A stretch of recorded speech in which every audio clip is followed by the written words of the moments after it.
Hello and welcome to the Columbia Daily Tribune's Courtside View basketball webcast. This is Tribune sports editor Joe Wall-Jasper along with Tribune basketball beat writer Steve Walentic. Steve, Missouri coming off a victory at Arkansas, impressively. Then they come home, they lose to Kentucky, a game that they kept competitive. But I think ultimately Missouri had two players playing great basketball in Jabari Brown and Jordan Clarkson. Jabari scores 33, Jordan scores 28, and the rest of the team scores about 13 points? 18. So that was about the story of it for Missouri, where Kentucky had a little better balance, and Kentucky gave, I think, Missouri a pretty good game. Which leads us into our first point, which is it appears like it's no longer some sort of fluke when Missouri gets nothing out of their front court. They got 3 points out of them against Kentucky. If this is kind of just who they are, which it appears it is, can you make it to the NCAA Tournament basically playing with a couple good guys in the backcourt and getting nothing out of those big guys?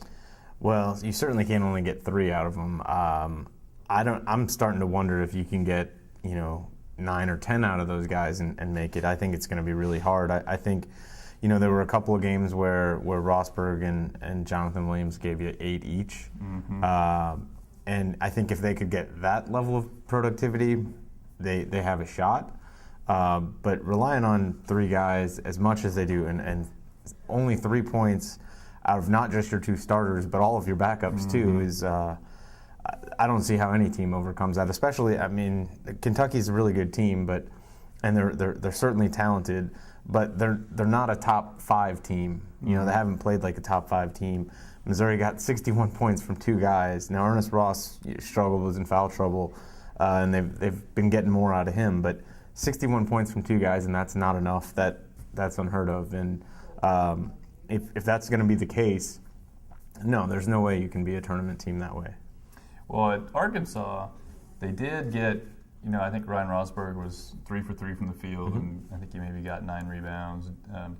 And Jonathan Williams, he got 12 rebounds. He didn't score, and that was the other thing. Those guys didn't really rebound the ball against Kentucky either. Jonathan was in and out of foul trouble all game, never really got engaged. Rosberg just couldn't give them anything. Kentucky's really big, really athletic, and he just didn't really provide much of anything. I think those guys combined had maybe 7 rebounds, something like that, and. No team can win that way, especially, if you're going to get 61 points from 2 guys and playing as well as Jordan Clarkson and Jabari Brown did, and you're not good enough to win that day, then I don't see how you're going to win going forward.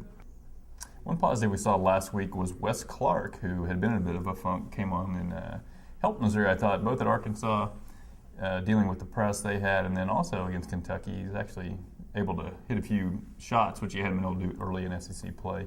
Do you think now, having seen that, Frank Haith might be a little more tempted to go back to a 4-guard offense with him in the game? Well, I think it's worth a shot.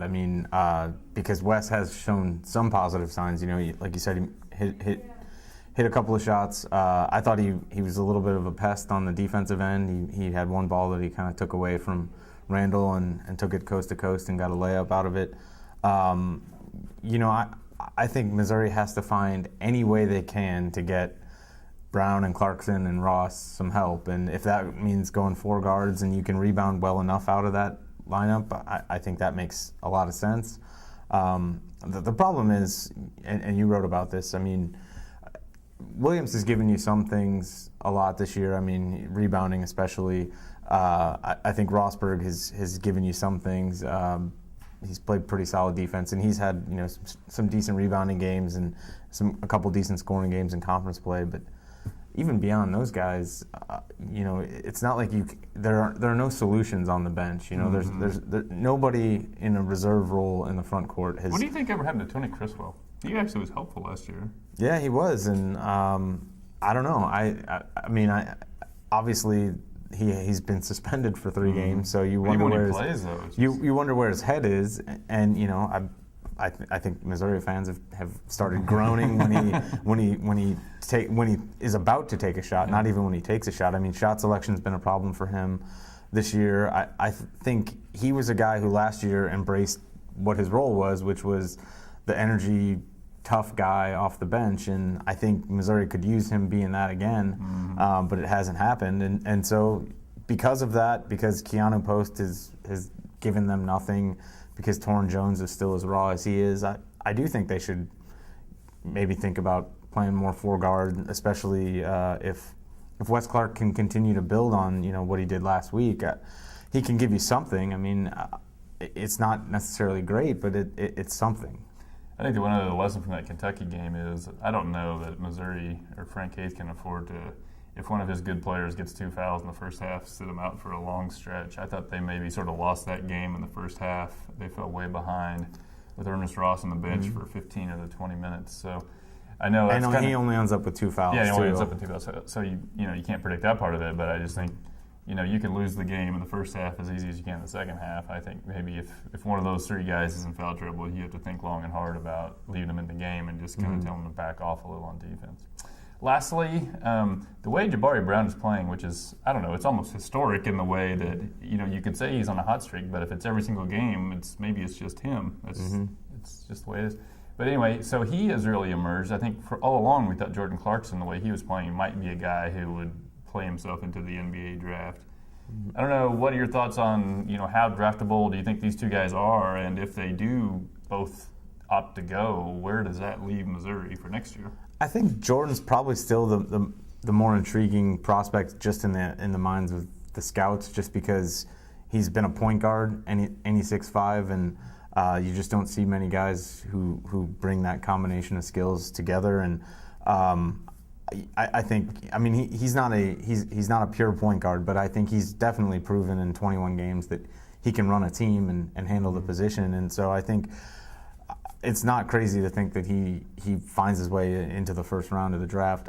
I don't know. I don't have a sense yet on Jabari Brown. He can shoot. He's got size, and he's listed at 6'5". I bet he measures out a little less than that, but he's not a small guy for sure. I think he's pretty well built. He's not a rail thin guy. He's not going to really get pushed around. And we saw him put on the floor a lot, especially against Kentucky. Yeah, he can do that too. He's definitely added that part to his game. I think he's a really dynamic scorer. It's a really deep draft. I think the whole draft process they find ways to pick you apart.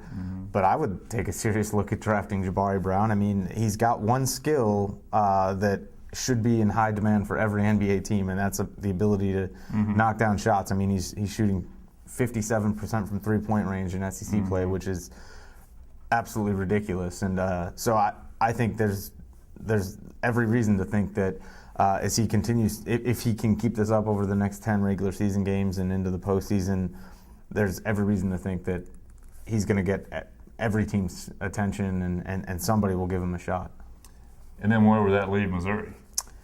Well, obviously, I think in a world of hurt. You're talking about a team that if they were to lose those 2 guys, they're also losing Ernest Ross for sure at the end of the year. Those 3 guys are 70% of their scoring right now, a little bit over that. And I don't know that they've got a guy coming in who can replace that. You'd like to think if you're Missouri that Jonathan Williams is going to get better. You've seen signs from him. I think he will. And exactly. And I think Wes Clark, same thing. I think they've got some recruits that they're optimistic about in Jakeenan Gant and Naaman Wright. They've got Cameron Beachide, transfer from Notre Dame, who will be able to play the second half of next season. And he's got some offensive skills, but the other 2 guys who are sitting out, Deuce Bello and Zach Price, aren't really scorers, and you just wonder where the points are going to come from on a team that has shown no other weapons at this point.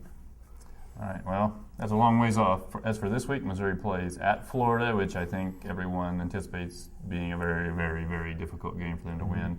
And they go to Ole Miss, which is a team that maybe they match up a little better against just because they don't have dominant.